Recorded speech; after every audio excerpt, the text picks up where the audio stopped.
Riverfront Park is a place for everyone. Young people, older people, people are invited to stroll. They can bike through the park. They can bring their kids. There's so many places to play, places for pause, places for performance, places for quiet, places to think, to meet up with each other. You walk around the park and there is this wonderful diversity of people using it. Spokane and the entire region is defined by the Spokane River. Riverfront Park is all about the water, and it's all about the falls, and it is the power of those. And it is so amazing to have this powerful, sacred place right in the heart of a vibrant, thriving city. And while the river is cherished, it had not been really honored. It wasn't treated with the respect it was due. And what this project does, and what the city's doing everywhere, is really restoring and honoring the river in a way that it's worthy. There were a lot of parts of this park that were stronger in memory than they were in reality. And so people loved the memory, but they would go to the park and something was missing. We knew we needed to connect people with the river. And just as the river has a whole bunch of different characters, there's one channel that's incredibly still and reflective. There are channels that are really strong, falls and whitewater. And there's also a diversity of ways that people get to experience the river. On the still water, people are invited to scramble down giant boulders to the water's edge. And when you're crossing a bridge, you're allowed to step off that bridge and step down right to the water's level on a steel grating so you feel connected.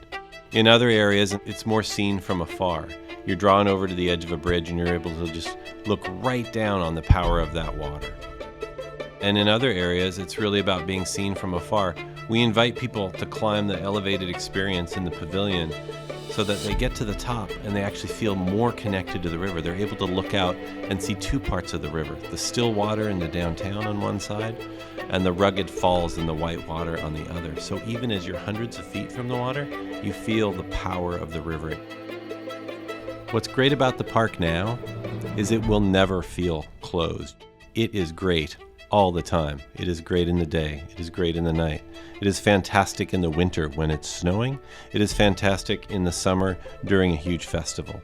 The goal was to make sure this park felt 100% welcoming and 100% active every day of the year, all throughout the day, and that it would then welcome events. We knew we wanted the pavilion to be an amazing passive space, that if we created a phenomenal passive space, we would welcome events there. The net was lit with light blades, and it was designed so that when events were held, the net and the lighting would be part of events. Riverfront Park is sacred ground to the Spokane tribe. The Spokane tribe was engaged not just in the outcome, but in the process of planning this park. To the north of Havermale Island is Sahumina. Historically, it had been called Canada Island, home of the Canada Pavilion in Expo 74, but renamed by the Spokane tribe to Sahumina, which means salmon people. Riverfront Park will be the start or end of anyone's day in Spokane. This is a forward-looking city that is so ambitious, and this project has both been a catalyst for that and been fueled by it. As you listen to people talk about this park, as you look on social media, people are so proud of this park. But more than that, they are so proud of this city and they think this park is emblematic of that.